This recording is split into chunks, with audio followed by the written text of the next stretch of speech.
The English and the New Englanders were very eager to get their hands on New Netherland and its awesome harbor of New Amsterdam. The West India Company director Pinksterzaan had his hands full keeping the English out, but he was even more busy keeping the Native Americans that surrounded the Dutch on all sides calm and peaceful. This was easier said than done. I am Yvette, this is Defragged History. Thank you for tuning in to episode 8 of the story of New Amsterdam, how it started, how it ended, and everything in between. You can find links to my sources, the music, and ways to support the channel financially in the description below.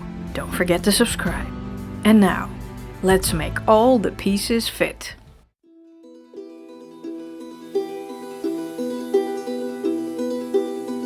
Outside the village of Boston in Massachusetts Bay Colony stood a college funded by the Puritan minister John Harvard.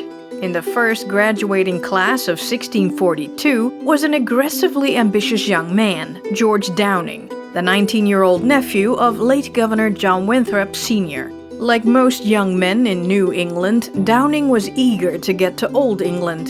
He arrived in London just as the English Civil War went down. He declared himself a Puritan revolutionary and fought with the parliamentarians in the battles of Dunbar and Worcester. Downing was a staunch anti-monarchist. He believed in the Republican cause and celebrated the execution of King Charles I. Ironically, he later urged Lord Protector Oliver Cromwell to take the royal title and restore the old order. Downing steadily rose the ranks and landed a few cushy jobs. As a born New Englander, he'd developed a special hatred for the Dutch. Cromwell was like, "Welcome to the club." In December 1657, the Lord Protector appointed the not diplomat as ambassador to the Dutch Republic to stir up trouble. Downing took up residence in The Hague. Grand Pensionary Johan de Witt and the other leaders of the Dutch government found Downing repellent. His colleagues in the English government didn't care much for him either. One of his co-workers called him a perfidious rogue. On September 3, 1658, Oliver Cromwell died, leaving behind an England that was infinitely more powerful than it had ever been. Oliver's son and heir, Richard, took the reins and was appointed Lord Protector.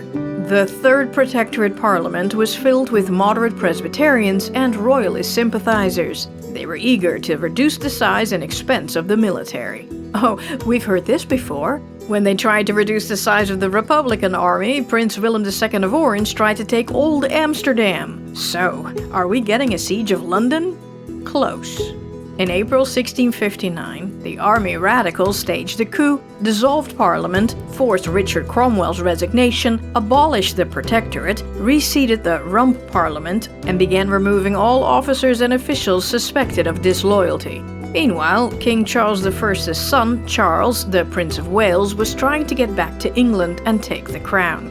On April 4, 1660, as England steadily drifted into anarchy, Charles made the Declaration of Breda. He vowed to ensure religious liberty, settle army debts, protect land titles gained during that period, and pardon most people for whatever they did in the Civil War. However, he would not forgive the people who killed his father. On May 8, 1660, Parliament proclaimed Charles had been the lawful monarch ever since Charles I's death and invited him back to England. On his way to London, that big ol' softy dropped in on the States General in The Hague in the Netherlands, his home away from home, to hug everyone goodbye. He told them he'd be upset if the Dutch liked any other country more than they liked Great Britain. On May 24th, the Dutch waved him off. And on May 31st, the fugitive King of England ascended the throne of his ancestors as King Charles II. George Downing, one of the most vicious anti-royalists, immediately switched sides. He asked the king forgiveness, blaming his behavior on having been raised in the unstable climate of the New World. To prove his newfound loyalty, he trapped and arrested 3 of his friends, men who had sentenced Charles's father to death. King Charles believed Downing's switch and rewarded him by reappointing him as Dutch ambassador, knighting him, and naming Downing Street in London after him. Downing had all he needed to set his plan in motion to seize New Netherland for the English. With Charles II back on the throne, the Royalists and Churchmen were in, and the Republicans and Dissenters were out. They fled to the New World, and the West India Company was like, "Come on down, folks." They had gorgeous land to occupy, a vast territory between the Hudson and the Delaware, a second Eden, today's New Jersey. Well, people went there in droves.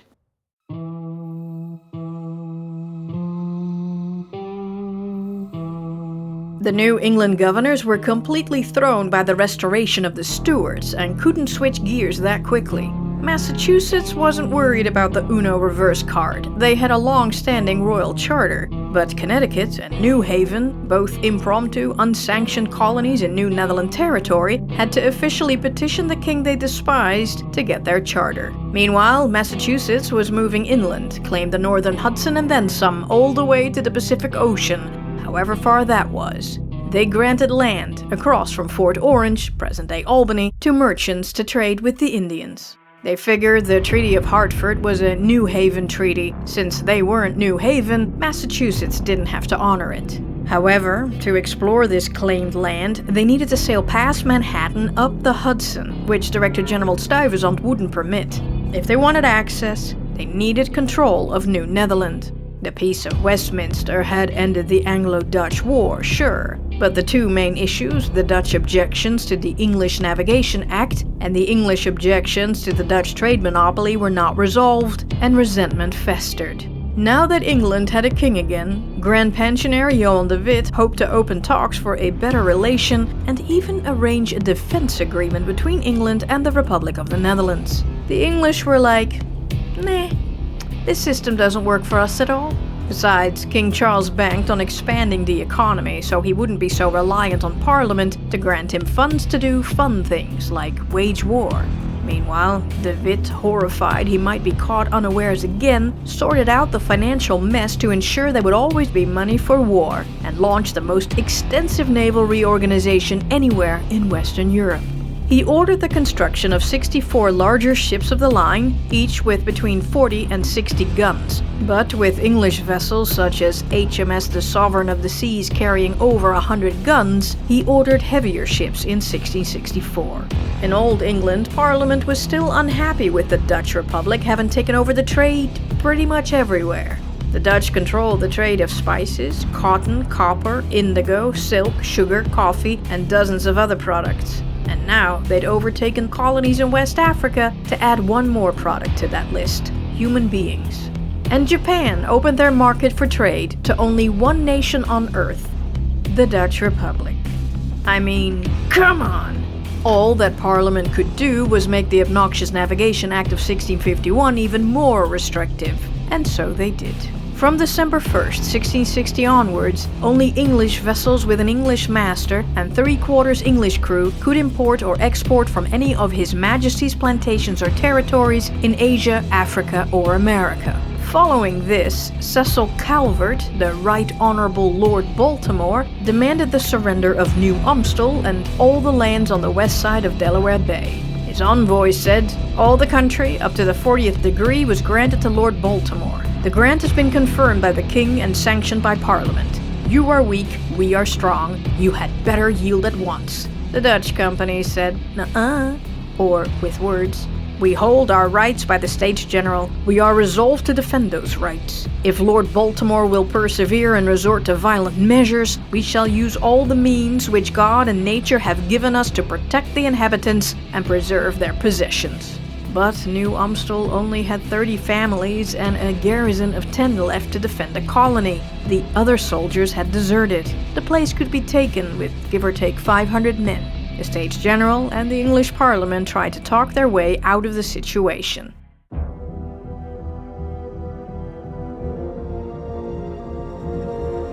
In 1661, George Downing's cousin John Winthrop Jr., the governor of the Connecticut colony, swallowed his Puritan pride and headed over to England to petition King Charles to get the charter for Connecticut. He promised Governor William Leet of New Haven to deliver his petition for a charter for his colony as well.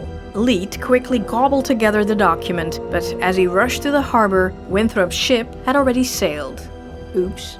Winthrop didn't sail to England from Boston, but from Manhattan. That way, he'd arrive in the Netherlands first, so he could swing by his cousin, the English ambassador in The Hague.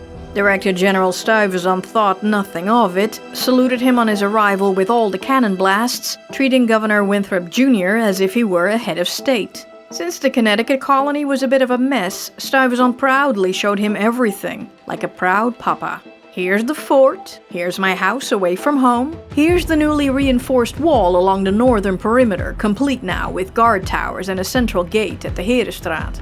Winthrop was impressed. During his 13-day layover, the governor was taking notes. All the notes. Counting the forts, the numbers of soldiers. Stuyvesant then expressed fury that the company left him defenseless. He also praised New England's monoculture and lamented the melting pot he was presiding over. When Winthrop Jr. left New Amsterdam, 55 soldiers lined the harbor and unleashed a full military salute.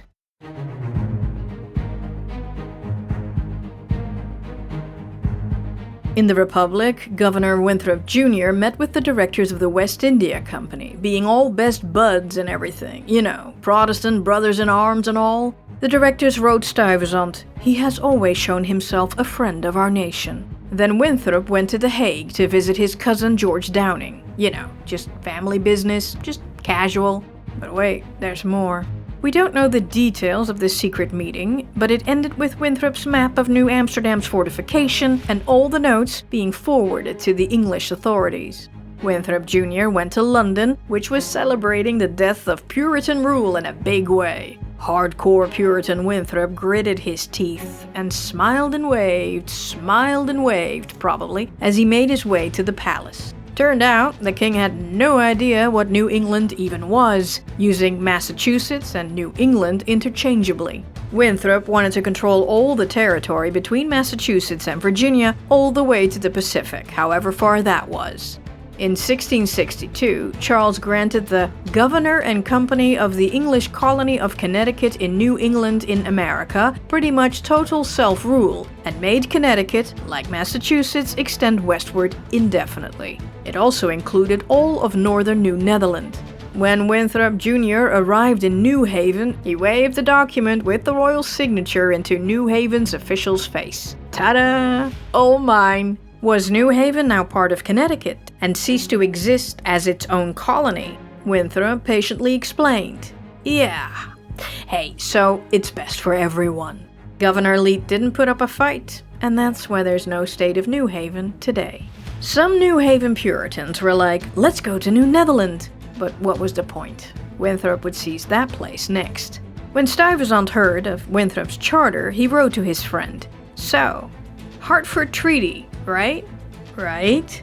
The reply was evasive, and Stuyvesant went to Boston to talk, but the English stonewalled him, having become experts in the art of delay.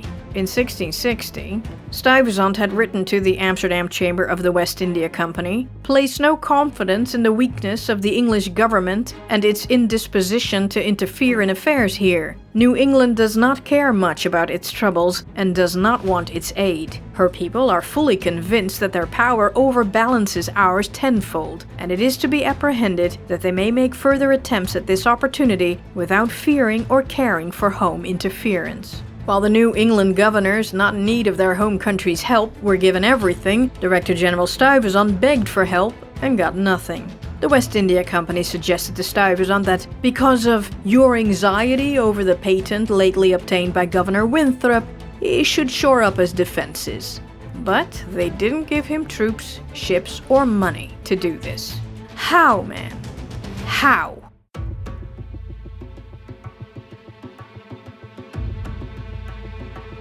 Meanwhile, Portugal, who had been in an on-again, off-again war with the Republic since 1598, had been ready to make peace with the Dutch since 1654. But 4 of the 7 states, Gelderland, Groningen, Utrecht and Zeeland, were against peace. In 1661, after a long debate, Groningen and Utrecht were at last won over. King Charles II of England, in marriage negotiations with the Portuguese, also didn't want the war between Portugal and the Republic to end. George Downing warned him. Peace would free up the Dutch fleets who could defend New Netherland. The king and the ambassador tried to frustrate the peace talks. In June 1661, Downing appeared before the States General and made an expansive appeal on behalf of his nation. England and the Dutch Republic should be besties and not hurt each other, okay? Besides, the world is large, there is trade enough for both. Except there wasn't. He hammered out a trade treaty with Johan de Witt and went to London to tell them the joyous news. On August 6, 1661, despite King Charles's best efforts, and with Johan de Witt unconstitutionally ignoring the holdout Zeeland and Gelderland, the Peace of the Hague was signed. Portugal ceded their lost territory in Asia to the East India Company, and the West India Company officially ceded New Holland or Dutch Brazil. They were paid 8 million guilders or 63 tons of gold as compensation to be paid over 40 years. It was never paid in full. Exhausted, Portugal also granted privileges for the sugar trade. It took until 1663 before news of the peace reached Batavia in the East Indies. So the VOC seized Malabar, Quilon and Cochin. Yeah, Portugal could kiss those goodbye as well. George Downing convinced King Charles that now was the time to hit the Dutch hard with soldiers, ships and cannon fire. Let's start with the slaving posts in West Africa. Go on in Guinea. If you bang them there, they will be very tame. Downing was preaching to the choir. According to an observer, the court was overwhelmingly mad for a Dutch war. However, the only man who could make the actual decision, King Charles, wasn't so sure. The man was enjoying his post-exile life. He got swept up in his many hobbies: clocks, royal gardening, dogs, horses, Italian songs, tennis, and sexy time. Sure, he cared about foreign policy, but he only had a concept of a plan of how he wanted to run the country. It's not that he cared for the Dutch, but he admired them and was grateful they'd taken care of him during his exile. But military raids? I don't know. His brother, James Stuart, the Duke of York, did know and was like, "To the ships!"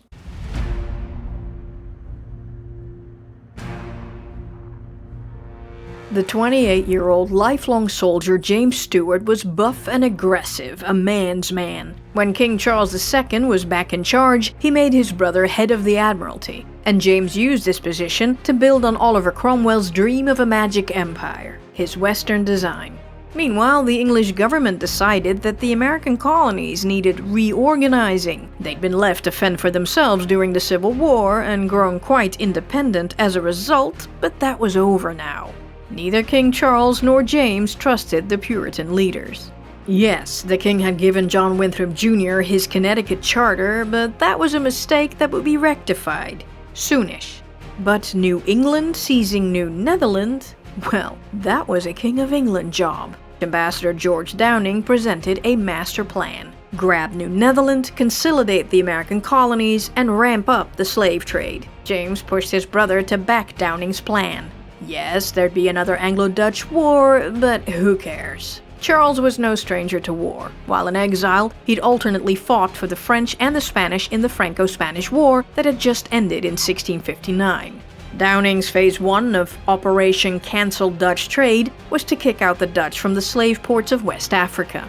The Duke created a company to fund the operation, the Company of Royal Adventurers Trading into Africa, the later infamous Royal African Company. James sent 2 ships on a raiding spree of the Dutch slaving posts, from the Cape Verde Islands down the Guinea coast. When the Dutch ambassador asked King Charles what in the actual frack, he waved him off. And pray, what is Cape Verde? A stinking place. Is this of such importance to make so much ado about?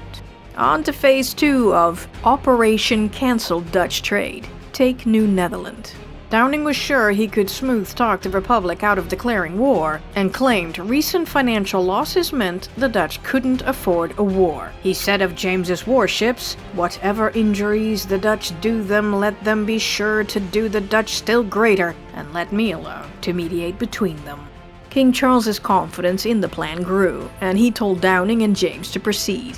The Dutch, realizing things could get serious, made a defensive treaty with France. While Johan de Witt never thought Parliament would fund another expensive economy-draining naval war, he needed allies. King Louis XIV, no longer a toddler, agreed to provide military support if England attacked the Republic.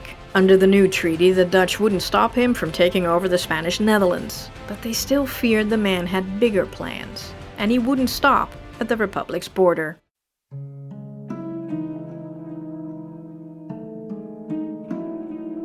In 1661, the West India Company bought Cornelis Malijn's lands, turning all of Staten Island into company property. Land grants were immediately issued to the Waldenses and the Huguenots, who had recently fled from La Rochelle, France. Roman Catholic King Louis XIV, who just come to power, cracked down on the Protestants, limiting their freedom of conscience and religion. On Staten Island, the company built a blockhouse, brought in 2 cannons, and garrisoned the place with 10 soldiers. In 1663, New Netherland went through something that resembled the 10 plagues of Egypt. The year started off with an earthquake that rocked all of New Netherland. Then, melting snow and rain caused a destructive flood, which inundated farmland and destroyed the crops. Then smallpox raged through the area, felling Europeans and Indians alike. Of the Haudenosaunee Indians alone, over 1,000 died. And then, war. I know what you're thinking. New England? Old England? Neither. The settlers had outgrown Esopus village, so they built a new one near the fort, Wildweg, Wild District. At the same time, Director General Stuyvesant recalled most of the town's garrison, since all was so peaceful and quiet now. Big mistake. Huge. The Esopus Indians had made peace through gritted teeth, and they just couldn't forget their 12 warrior brothers who'd been carted off to Curaçao to endure a life of slavery. When residents heard whispers that the war could reignite, they warned Lord General Stuyvesant. "I'm coming!" On June 5th, after the Indian chiefs were told that the Grand Swanican Sachem was coming, they proposed to meet him in the field outside the fort to renew their friendship treaty. If peace were to be renewed with them, the Honorable Heer Director General should, with some unarmed person, sit with them in the open field without the gate, as it was their own custom to meet unarmed when renewing peace or in other negotiations. This message made the settlers uneasy. On June 7, 1663, a little before noon, while most Esopus colonists were out in the fields tilling the land, a large group of seemingly unarmed Indians spread through the village, going door to door to sell maize and beans. But in reality, they were scouting out the houses, checking the number of able-bodied men. After 15 minutes, a few horsemen raced into the enclosure shouting, "The Indians have destroyed the new village!" Seconds later, one of the Esopus Indians fired a shot, and the war whooping began, echoed by 100 others. It was frack around and find out time. They pulled out their concealed guns, tomahawks, and knives, and Operation Swanican Extermination was a go. Every Indian had marked his man. They seized whatever women and children they could catch and swiftly carried them outside the gates into the woods beyond. Houses were plundered and set on fire to windward, which was blowing from the south. The whole thing went down so fast that in some parts of the village, people weren't even aware of what was happening until they ran into the fleeing wounded. However, the colonists would not take this lying down, and the battle raged for hours. While most men were out in the fields and those inside the town were mostly unarmed, some still managed to chase the Indians away. But folks who ran home to get their weapons were picked off by the Indians hiding inside the corner houses and behind roadside fences, killing some and wounding many. Captain Thomas Chambers raced back into the village but was instantly injured. He kept his head cool, and with the equally calm Sheriff Roelof Zwarthout, he grabbed a few men who came running in from the fields and from Wildweg and issued orders to secure the gates and drive out the Indians. In the end, 69 qualified and unqualified men manned the bastions and the loopholes in the outer walls and fired at any Indian who entered their sight lines. They kept watch during the night. Wildweg was reduced to ashes, but in Esopus only a few houses burned down because the wind had turned west during the attack, saving most of the village. The burned palisades were immediately replaced. 20 settlers had been killed outright. 8 were severely wounded. 43, mostly women and children, were kidnapped, trapped in a nightmare worse than death. In Esopus village, everyone was safe. For now. But all wondered, had God punished them for sending the Indians into slavery?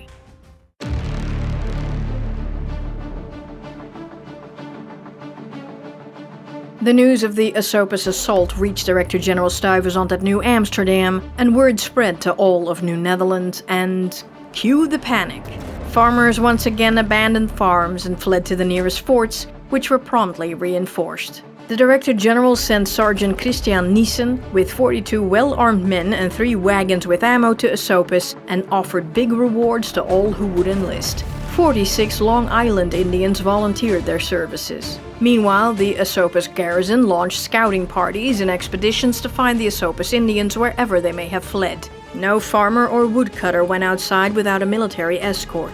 On July 10th, Lieutenant Captain Maarten Krijgier rode out to the river with 40 soldiers and 10 horsemen to get some planks. On their way back, the cavalrymen rode out too far ahead of the foot soldiers, who were promptly ambushed by a dozen or so Indians. Krijgier chased the Indians through the mountains for a good half hour, but they never made a stand.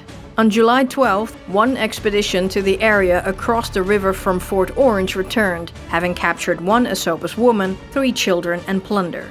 They had ambushed a small settlement and killed 5 armed Indians and a woman, and brought the hand of an Indian captain they'd slain. One of their own was killed during the chase. The captured woman told them that everyone had been warned and most had retreated to a fort built in the mountains.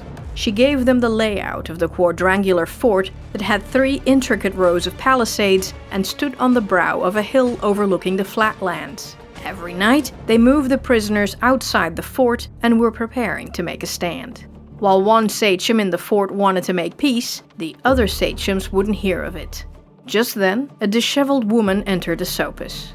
Rachel de la Montagne, wife of Gijsbert van Imbroek, had escaped from the Indians and clawed her way back through the dangerous wilderness. She had taken all the notes, and eager to save her captured friends, she offered to lead the men to the fort, which was exactly as the Indian hostage described. She estimated some 200 warriors were gathered there. Meanwhile, on July 16, 1663, Sergeant Neeson landed across the river and headed for the village, and walked straight into an Indian ambush. But Neeson had prepared for this and had divided his men into separate groups. They defended the wagons and gradually fought their way up the road until they safely arrived in the village. Those in the village had heard the gunfire and sent out some foot and horse, but they arrived after the sergeant had already chased the Indians away.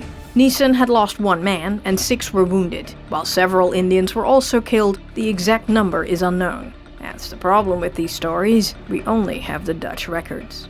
That same day, the Council of War accepted the Mohawks' offer to help start peace negotiations and recover the Christian hostages, as per the earlier peace treaty. The Mohawk asked to bring some of the Indian prisoners along to get the talks started. They were given a captive girl and 63 guilders worth of sawant. They'd heard the Esopus would sell them het grote stuk, the great plot, in exchange for all the hostages. The following morning, Indians returned the dead Dutchman caught in the Neeson ambush. He was naked, and they'd cut off his right hand. Any Indian, Esopus or not, who dared to venture close to the village was told to stay away or risk getting shot. The Dutch couldn't tell the tribes apart. If any Indian wanted to talk, they'd have to approach waving a white flag of truce. On July 20th, a prisoner exchange was made. 4 captured Indians for 4 Dutch people.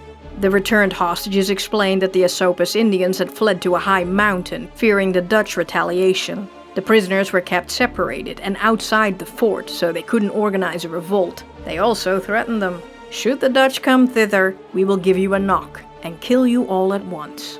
Meanwhile, on July 21st, the Esopus Indians, considering the massacre adequate retribution for the unjust treatment of their enslaved brothers, thought they could make peace now. They'd release the captives in exchange for lavish gifts like duffel cloth, and the promise of no further retribution for the Esopus and Wildwijk attacks. If the terms weren't met, they'd kill them all. 4 days later, the Dutch War Council ordered a military expedition to find the fort, recover the hostages, and level the place.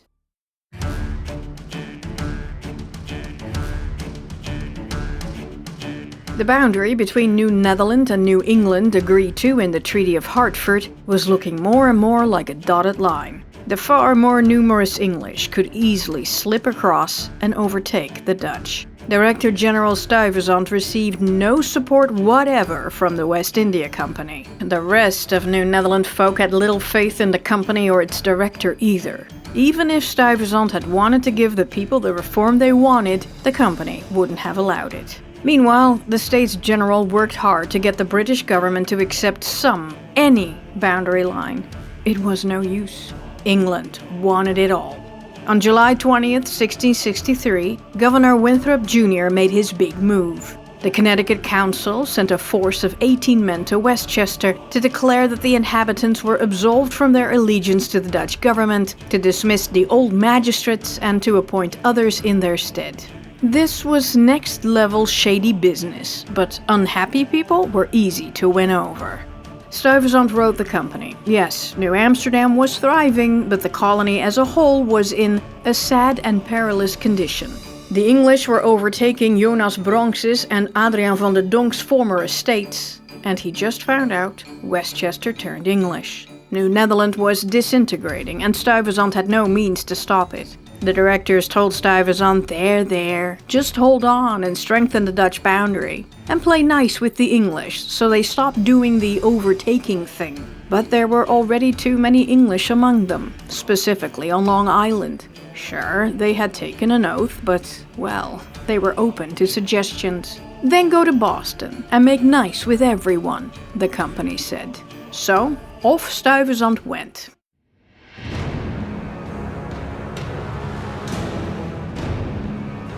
Captain Lieutenant Maarten Krijgier set out with a force of 210 men on an expedition to retrieve the hostages. Among them were 41 Long Island Indians and 7 black men from Director General Peter Stuyvesant's company. A 61-man garrison was left behind to defend Esopus. They brought along 2 small cannons so they could breach the bulletproof Indian ramparts from a safe distance. Every person was given 1 pound of powder and a pound of ball, 2 pounds of hard bread and half a soft loaf, 2 pounds of pork and half a Dutch cheese. On July 26, 1663 at 4 p.m. the group set off, marching along the rugged trails into the unknown wilderness. At nightfall they took a break. Once the moon rose, they started moving again. But after half an hour they had to stop because they couldn't get the cannons and wagons through the woods at night. They bivouacked until daybreak. At dawn, they continued their increasingly difficult march over stony land and hills, stopping at the swampy kills to cut down trees to make bridges to cross them. Some mountains were so steep that they had to hold the wagons and cannons up and down with ropes. Progress was slow. When they were about 2 miles from the Indian fort, Krijgier sent Lieutenant Pieter Wolfertsen van Kouwenhoven, Lieutenant Nicholas Stilwell and Sergeant Neeson forward with 116 men for a surprise attack. At 6 p.m., Krijgier followed with the rest of the force, the guns and the wagons. But a mile out from the fort, the road became so impassable that they had to leave the cannons. Krijgier left 40 men to guard them, ordering them to fortify themselves and put up palisades. A little later, Krijgier arrived at the fort and found his men were already inside. Indian scouts had seen them coming, and they'd all fled into the mountains with their prisoners 2 days earlier. The men were in awe of the well-constructed fort. They clearly picked up a thing or two about fort building from the Europeans. The soldiers made camp inside the fort. The Indians must have been in a hurry because they left plenty of provisions and 3 horses behind. Meanwhile, Van Kouwenhoven's Indians caught an Indian woman who had come to cut maize in the cornfield. She pointed in the direction the Indians ran off. The soldiers easily found the trail that the 200 or 300 Indians left in their wake. At daybreak the following day, Krijgier sent out Van Kouwenhoven, Stilwell and Neeson with 140 men to find them. Krijgier remained in the fort with some 29 men. This new place was also deserted. They turned to the Indian hostage. Where are they now? On a great, tall mountain 2 miles away. So the officers went over there with their troops. After a long, hard journey, they finally reached the mountaintop camp. But again, the Indian scouts had seen them, and everyone was gone. They asked the woman again, "Where are they now?" She pointed at yet another mountain about a mile away, but there was no path there. Meanwhile, standing on the hill, the Dutch saw 9 Indians coming toward them. They dropped to the ground, hoping to surprise the approaching Indians, but they'd already been seen, and the Indians scattered in all directions. The Long Island Indians said, "Well, they know you're here. Good luck catching them now." The men gave up the chase and returned to the first fort around 1 p.m. What now? Well, the War Council convened and made the executive decision to cut down the corn in the fields around the fort and burn it. They would also destroy last year's abundant supply of maize and beans in the pits near the fields. Then they discovered pits with Dutch plunder, which they brought back in. During the crop destruction, which lasted several days, some Indians appeared on a high hill near the fort and called out to them. Tomorrow we will come and fight you. They would die of hunger now that the Dutch had come and taken their fort, cut their corn, and burned all their old maize. Krijgier yelled back that they should have dared to make a stand. The Indians said nothing and left. All in all, the soldiers cut down nearly 100 morgens, some 212 acres of maize, and burned over 100 pits full of corn and beans. The following day, the Indians, who'd called out to them that they would come and fight them, did in fact not come and fight. On July 31st, 1663, the Dutch set fire to the fort and all the houses and left in marching order. Van Couwenhoven led the vanguard, Stilwell's company was the center, and Krijgier and company made up the rearguard. They returned to the Esopus fort at 9 p.m. that evening. Warnings came that the Indians were in the area preparing an attack, but every search team Krijgier sent out never saw anything.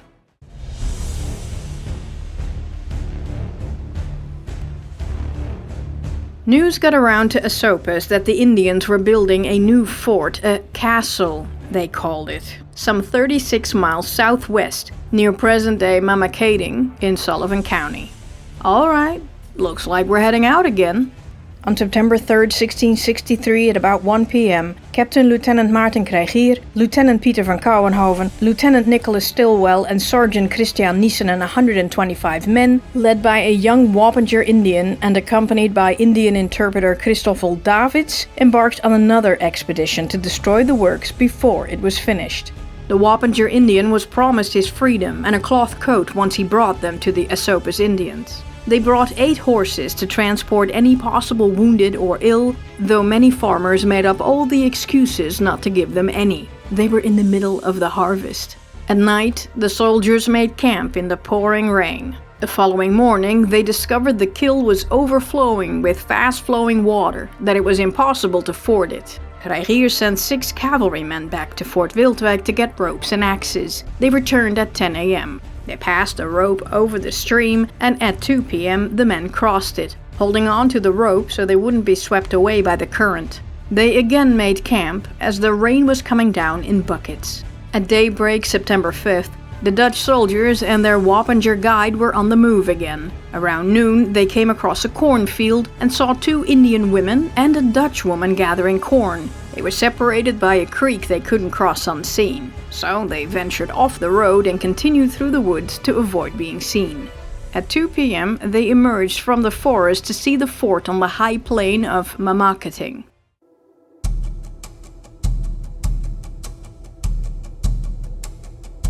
Captain Krijgier inspected the Mamakating fort in progress. It wasn't as big as the one they'd burned, but he realized with the Indians dug in, a tough, desperate fight lay ahead. He split his force in 2 for the attack. Lieutenant van Couwenhoven and Krijgier led the right wing, and Lieutenant Stilwell and Sergeant Niesen the left wing. They snuck along the hill to remain unseen, to end up right under the fort. The left wing was temporarily exposed and was seen by an Indian woman gathering wood. She let out a terrible scream, raising the alarm for the Indians working at and around the fort. Krijgier ordered an immediate assault, and both companies flooded into the fort through the unfinished defenses. The startled Indians raced to their houses about a stone's throw from the fort to get their weapons. They collected a few guns and bows and arrows, but with Krijgier and company so hot at their heels, they had to leave many behind. The soldiers opened fire relentlessly and were so close on their heels that the Indians couldn't make a stand and instead jumped into the creek beyond the fort to wade and swim across. Once across the creek, they regrouped and fiercely returned fire, forcing Krijgier to send men across to drive them apart. Once across, they routed the distressed Indians who fled wildly into the trackless wilderness. The Indians lost their chief Papaquanihan, 14 warriors, 4 women and 3 children. There were probably more wounded from the charge. The Dutch lost 3 with 6 wounded. They recovered 23 Christian hostages. They also captured 13 prisoners, men and women. Among them was an old man who could not go on after half an hour. Krijgier wrote, "We carried him a little aside and then gave him his last meal. And they killed him." The Dutch regrouped and discovered they were short 1 horse to carry all the wounded. The Council of War worried that if they stayed to destroy the fort and the cornfields and were attacked, there would be more wounded. so they left the fort and corn alone, for now, and only plundered the houses of bearskins, deerskins, elk hides, blankets, and other trinkets. It was rich pickings, but they took what they could carry and destroyed the rest. They broke all the kettles into pieces. Of the 25 guns found, they smashed more than half and tossed the barrels into the stream. They did take the horns and some 20 pounds of gunpowder, as well as 31 belts and some strings of wampum. They then marched out. The wounded were hoisted on the horses. 2 soldiers, taking turns, carried the extra one in a blanket tied to 2 poles. They heard they were lucky to find the prisoners at the fort, as they were always taken into the woods at night. But the night before, a Mohawk had come, who was surprised at the practice. He told them they didn't have to worry about the Dutch coming, they could spot them a mile off. So that night they stayed at the houses. On September 7th, the expedition returned to Esopus village, where the victors were received with praises and the hostages were welcomed with joy. It was estimated that of the Esopus, only 28 warriors with 14 women and a few children survived. They had no home and would starve soon. Still, they showed no sign of submission, with occasional attacks being carried out on the various scouting companies. So, a third expedition was planned, to ensure their utter annihilation.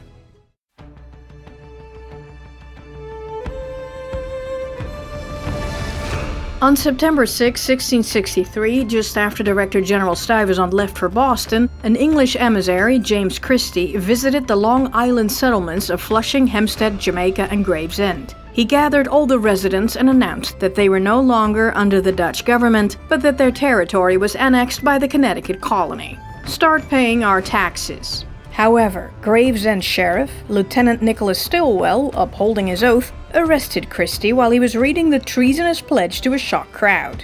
But Gravesend's other magistrates ordered the arrest of Stillwell and released Christie. Stillwell, facing imminent mob rule, warned New Amsterdam, "Things are getting crazy over here. Help!"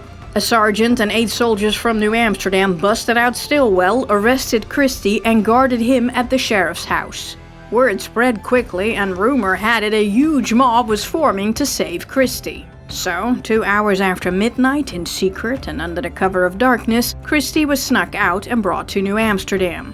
A mob of 150 men showed up at Stillwell's residence the following night, screaming they wanted him dead or alive. The sheriff snuck out the back door and found his way to his daughter's house. The mob busted down the door, plundered the place, and drank all the top-shelf brandy they found. Then they left, doing no more damage. Are you still following this? Stillwell arrests Christie. Dissenting magistrates released Christie and arrested Stillwell. Stuyvesant's men release Stillwell and arrest Christie. A mob threatens to free Christie. Christie is moved. Mob threatens to kill the sheriff, but Stillwell escapes. The sheriff rushed to New Amsterdam to complain about the disloyal magistrates and seek protection. Meanwhile, the dissenting magistrates sent a letter to New Amsterdam City Council blaming Stillwell for everything. The man had gone berserk and caused a great hubbub in the town. We are the loyal subjects of the Dutch government, but not of Sheriff Stillwell, who is the greatest disturber of peace who ever came among us. Meanwhile, the hullabaloo was indeed great. Some uttered threats that if Christie wasn't released, there'd be hell to pay. But the New Amsterdam City Council was like, "Nah, mate, the sheriff did his job. Christie is our involuntary guest indefinitely, and you just wait till Dad gets home." They told the western Long Island towns with large English populations to track down, round up, and send any seditious folks to New Amsterdam. Plus, they sent a messenger to Director General Stuyvesant in Boston to tell the Great Assembly to stop the badly behaved Englishmen. Yeah, so they didn't listen. It was clear. They didn't think the 1650 Treaty of Hartford was worth the paper it was written on. His Majesty hadn't ratified it, and he had given Connecticut a charter that included New Netherland, so end of discussion. The New Englanders knew they had Stuyvesant by the gonads, and they weren't afraid to twist.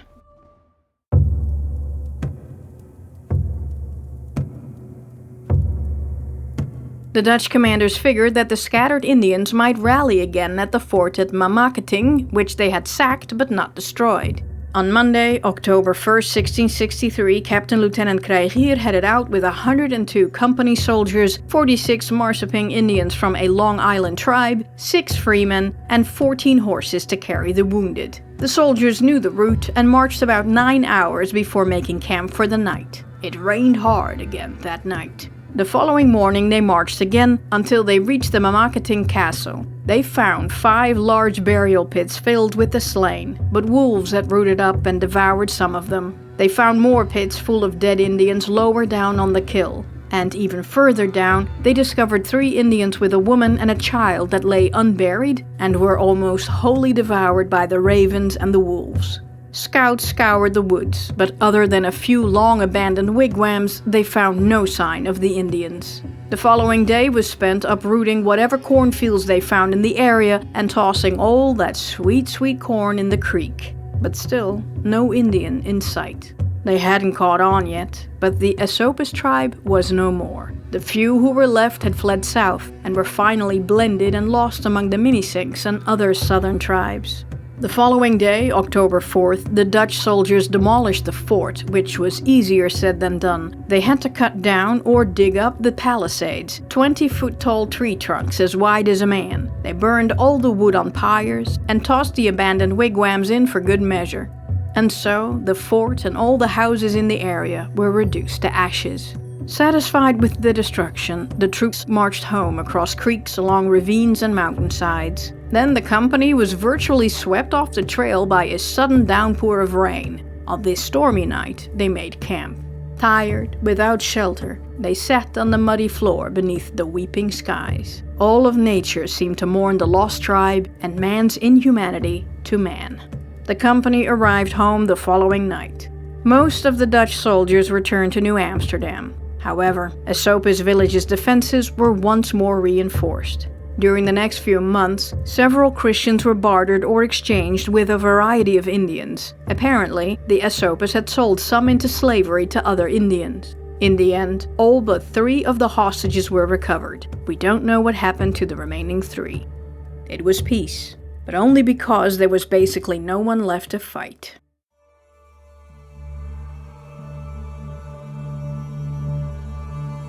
In October 1663, English settlers in Jamaica, Middelburg and Hampstead on Long Island, fearing the wrath of Darth Stuyvesant once he returned, begged the Connecticut government for protection.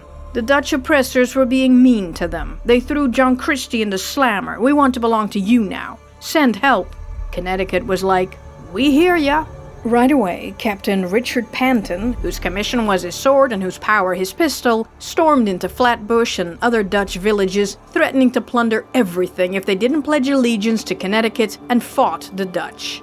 When Director General Stuyvesant returned from his disappointing mission in Boston, he was instantly bombarded with all the bad news. The director had only one arrow left in his quiver to stop the English takeover: diplomacy. Stuyvesant sent a delegation to Connecticut to settle the boundary issue. While Governor John Winthrop Jr. conceded that the Hartford Treaty was solid, the Connecticut commissioners dismissed his opinion and said that they had King Charles's patent and that the treaty was bunk.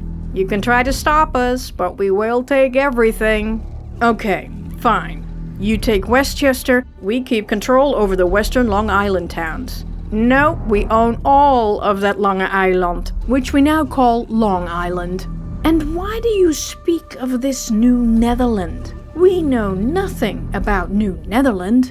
"Sure, this Peter Stuyvesant guy is a director of Manhattan." "Excuse you?" Stuyvesant, at wit's end with no money in his treasury, asked delegates from 12 towns to come and discuss New Netherland's dire situation. Representatives from 8 towns showed up. They complained that the company had failed to provide them with all the means to stop the English, who now said there was no legal evidence that New Netherland even existed. Stuyvesant asked his bosses to demand the States General honor the West India Company's charter and to get them to send really official-looking letters to the rebellious towns on Long Island to remind them of their oaths of allegiance. The more seals they attached, the more impressed the English were likely to be. The ship sending those messages to the homeland had barely disappeared from view when Anthony Waters and John Coe, with about 100 armed men, rolled into those English villages, rounded everyone up, and told them they were now the King of England's subjects and should stop paying taxes to the Dutch. They replaced the magistrates with their own and gave the towns an ultimatum: swear loyalty to England or face serious consequences.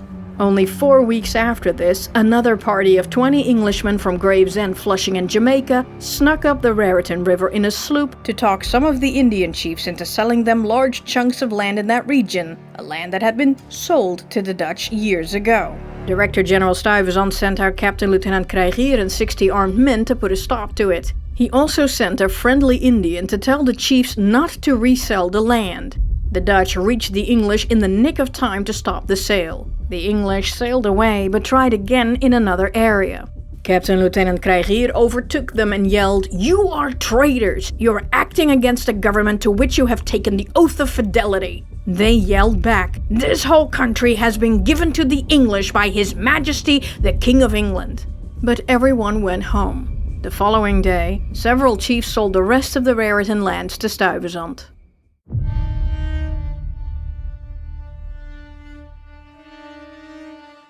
Meanwhile, in England, John Scott, a zealous royalist, asked King Charles to make him governor of the land that the Dutch had unjustly invaded, Long Island and Manhattan in particular. Sure enough, Scott and 2 others were given the commission to properly claim the lands by force if necessary. On March 25, 1664, Scott arrived in New England, and Connecticut appointed Scott magistrate of all Long Island. The man set out to take the Dutch bit of Long Island from those cruel and rapacious neighbors who were enslaving the English settlers. Naturally, the English Baptist and Quaker villages were like, "No, thank you. You can eek your intolerant Anglican butt right on out of here."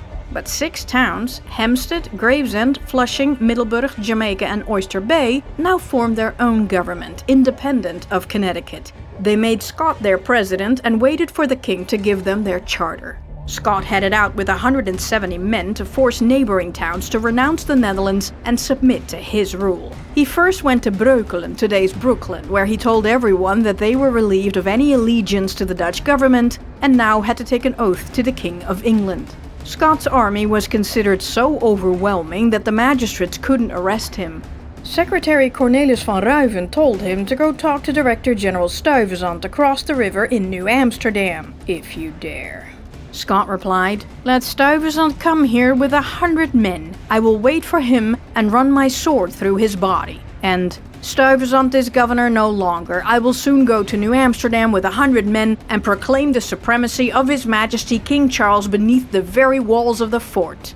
The Dutch were like, "Ik weet niet wie jij denkt dat jij bent, maar opgesodemieterd, gast." When Scott demanded Maarten Krijgier's young son to take off his hat and bow to the flag of England, the kid refused, and Scott hit him. A bystander scornfully said, "If you have blows to give, you should strike men, not boys." 4 of Scott's soldiers laid in on the man. He fought back with an axe, but was soon forced to run. Scott demanded the man surrender, threatening to burn the town if he wasn't handed over. So no one surrendered him, and Scott burned nothing. He headed to Flatbush next. He unfurled the flag of England in front of the sheriff's house. Many people came to see what was even happening. Scott gave them a long speech. He jabbered away in English like a mountebank. The people couldn't offer resistance, but no one cheered. Scott, shocked by the lack of enthusiasm, went to New Utrecht. There was a block fort with cannons and the Dutch flag flying on top. Scott lowered the tricolor and hoisted the English flag in its place. Then, using the Dutch cannon and Dutch powder, he fired a salute in honor of his victory. Everyone passing by had to remove their hats and bow to the English flag. Those who refused to do so were pursued by his soldiers and cruelly beaten. Director General Stuyvesant sent 3 envoys to negotiate with Scott in Jamaica. They made a temporary agreement allowing English rule over the Connecticut River Valley, Westchester, and key towns such as Flushing, Jamaica, Hempstead, and Gravesend for a year, until the States General and the King of England came to a final agreement. However, Scott continued to threaten. "The Duke of York will come with a large army and take it all, suckers!"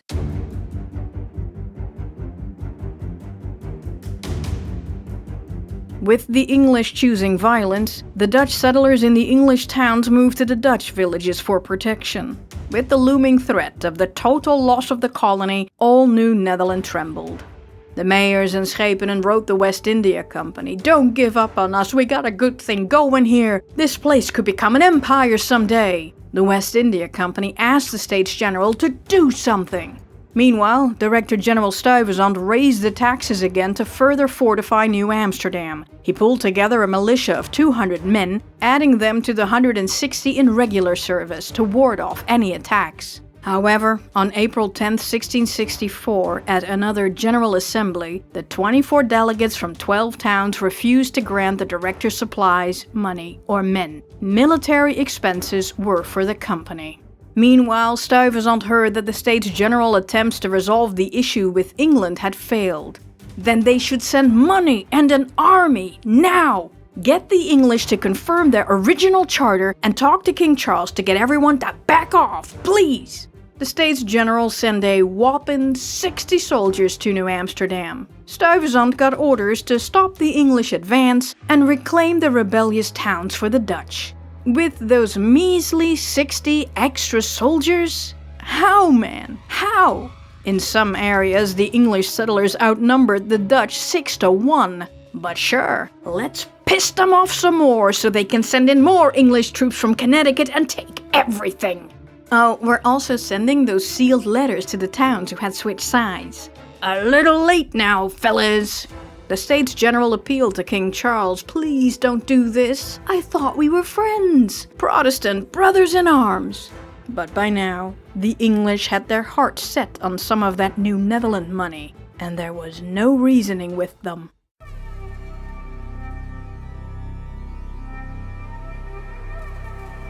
The Esopus Indians had been completely vanquished and hunted to nigh extinction, with the few survivors having fled to neighboring tribes.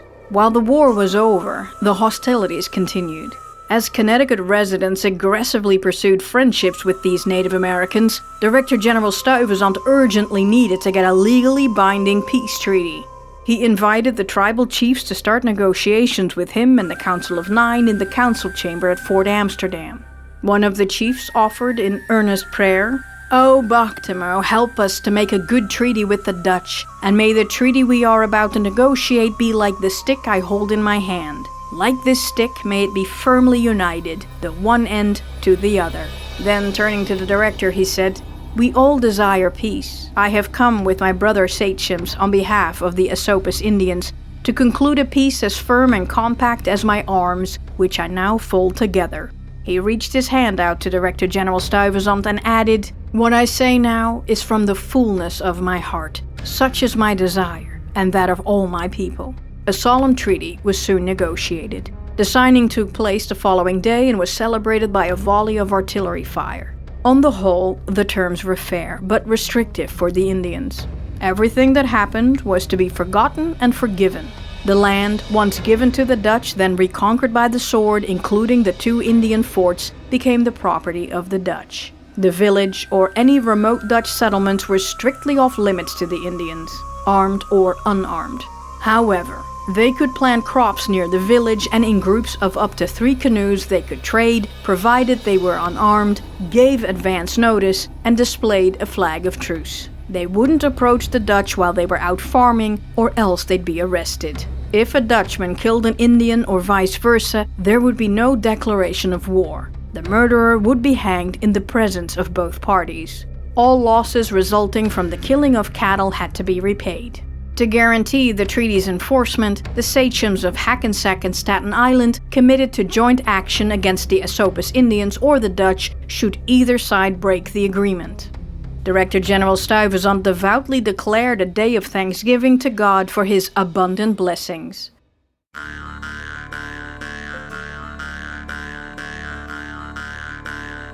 John Scott had been chosen to become the president of the 6 towns who declared themselves independent from either Dutch or English governments. But when the Connecticut government heard this, they charged Scott with a host of high crimes and misdemeanors and ordered his arrest. They sent out Secretary John Allen, Captain Nathaniel Seeley, and a company of soldiers to seize on the body of John Scott. When they got to his house, Scott was like, "What do you want? To arrest you?" John Scott said he would sacrifice his heart's blood on the ground before he would yield. Seeley said, "That can be arranged." Scott was like, "Wait a second. I got papers from Governor Winthrop's commission, and I can get a letter from the king if I had to." Sure, buddy. Sealy arrested Scott in His Majesty's name and took him to the Hertford jail, where it was said he experienced much harsh usage. Just a bit of torture. That's all. A little later, Governor Winthrop Jr. swung by the English Long Island towns, removed Scott's appointees, and installed his own men. When Director General Stuyvesant heard Winthrop was trespassing on Dutch land, he went over to tell him to honor the Hartford Treaty of 1650. Governor Winthrop was like, "Treaty schmeedy, you have no power here. The whole of Long Island belonged to the King of England, and these people were his subjects. The Indians were not the rightful owners of the land and had no right to sell, except of course for the land that we bought from the Indians. Those sales were valid." Now Winthrop and Stuyvesant became enemies. Winthrop didn't know it yet, but he had other enemies. The King of England and his brother, the Duke of York. And they were coming for him.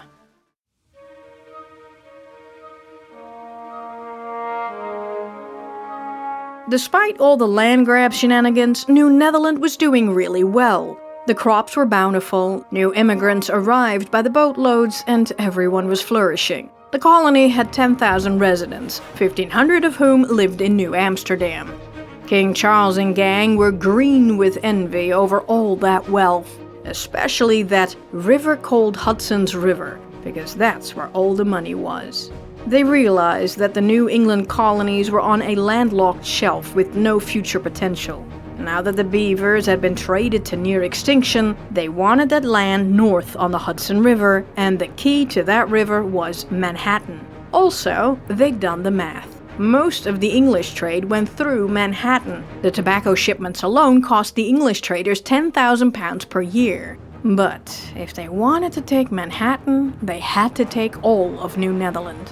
On March 12, 1664, the King of England granted "unto our dearest brother James, Duke of York, his heirs and assigns, the whole of Long Island, all the islands in its neighborhood, and all the lands and rivers from the west side of the Connecticut River to the east side of Delaware Bay," aka all of New Netherland, plus the area granted to Governor Winthrop of Connecticut. This Duke's charter would erase that little oopsie.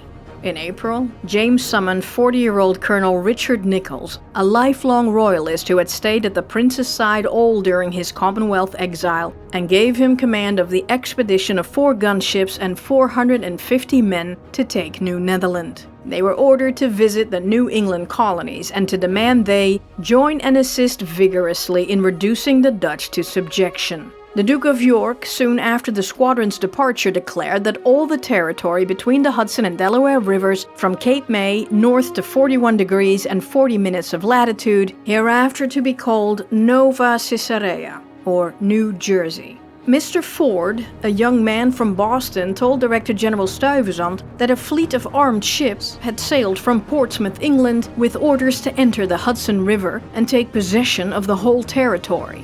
Panic!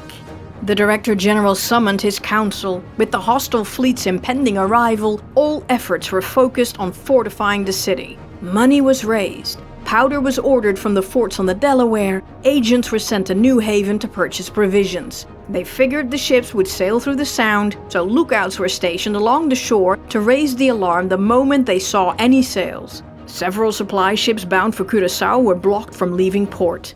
Before the fleet sailed, Ambassador George Downing assured the States General not to worry. The fleet had nothing to do with New Netherland. Old England was merely sending a commander to overhaul the administration of the New England colonies. They believed him. So, Stuyvesant received message after message from the Republic telling him not to worry. The King of England is only desirous of reducing his colonies to uniformity in church and state. With this view, he has dispatched some commissioners with 2 or 3 frigates to New England to introduce episcopacy in that quarter. This would make New Netherland look even better to people who rejected the Church of England. The Director General relaxed. Oh, that's what all that was about? Good. They stopped work on the fortifications. The vessels were allowed to sail to Curaçao, and the Director General went up the Hudson River to Fort Orange, where a war had broken out between Indian tribes to settle the colonists' nerves. Well, George Downing had successfully lulled everyone into a false sense of security. But the 4-frigate English fleet fitted with 94 guns was coming on. Fast. And New Amsterdam didn't stand a chance.